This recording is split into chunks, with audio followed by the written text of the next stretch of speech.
Denham Springs was playing on very high emotions. They came out really, they were already psyched up, as you were talking about. They came out sky high. And the intensity of the game was between the players. You could see it on every play. We were at each other's throats, so to speak. They both wanted to win real bad. There was individual competition on the field. And you could tell in the ball game it was. And the further it went, the better Denham played, until I thought they maybe got a little tired in the fourth quarter.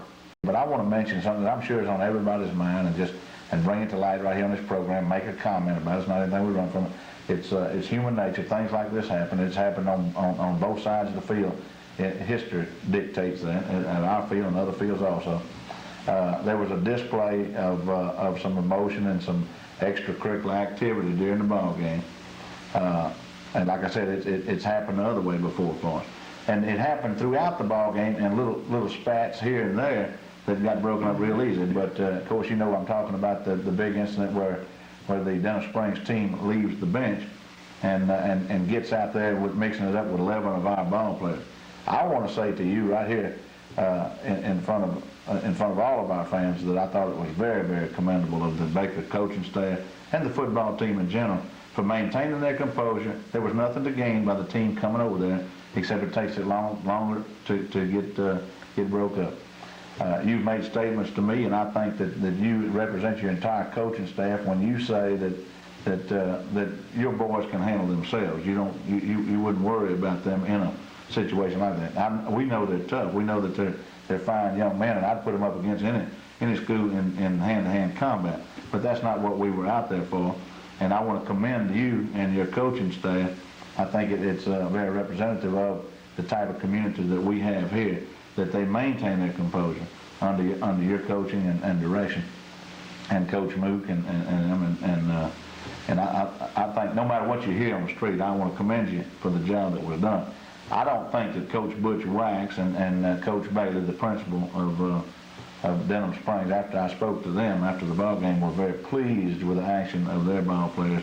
And I understand there's a little action taking place at the school this week because of some of their activity. I had one elderly gentleman come up to me after the ball game and really humble himself and apologize, a real gentleman-looking fellow. And I had one of your red shirts on. I guess he might have thought I was on your coaching staff, but he humbled himself and apologized. He said, "Sir, I want to apologize for the action on the field tonight, that our boys aren't normally like that, and that I thought that we were in error, and we hope that y'all would forgive us." So they're gentlemen and decent folks over there too. It just kind of got out of hand. But again, I want to thank you for the situation and how y'all handle the situation. Well, appreciate it, Greg. We had talked about this kind of situation before, and we're trying to get our players to control themselves, and they want to go out and defend their teammates. Sure. And it's natural. Had we not probably been there and said, "Look, stay back," they've probably been out there, just like Coach Wax players were. But Coach Wax sideline was closer to what was happening, and in their defense, sometimes these things just happen spontaneously, and it's out there, and you got to go out there and break it up. And I know it's happened to us that way at times, and we don't want players on the field. And we really appreciate our fans not coming on the field, because under Louisiana High School Athletic Association rules, no one's allowed on that field except the coaches and those players participating at the time. And the coaches are expected to go out and separate their players. Officials expect them to come out in that kind of situation and calm their players down.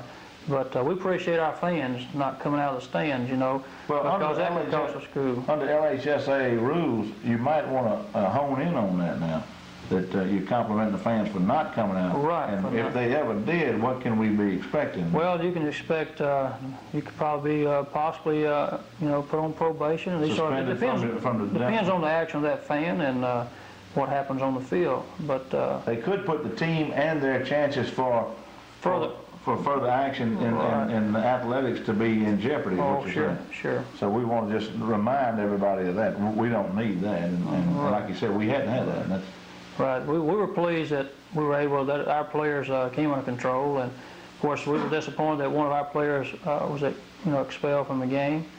But those things happen. Officials sometimes, he just sees part of it. It was going back and forth, and I couldn't really say. I've talked to our player, that was involved. I couldn't really say how it started. I don't know that those two players that were first involved really know how it started. It's That's just right. a heat of battle, and if the officials, if they don't throw a flag and it continues sometimes, it'll get out of hand before you know it.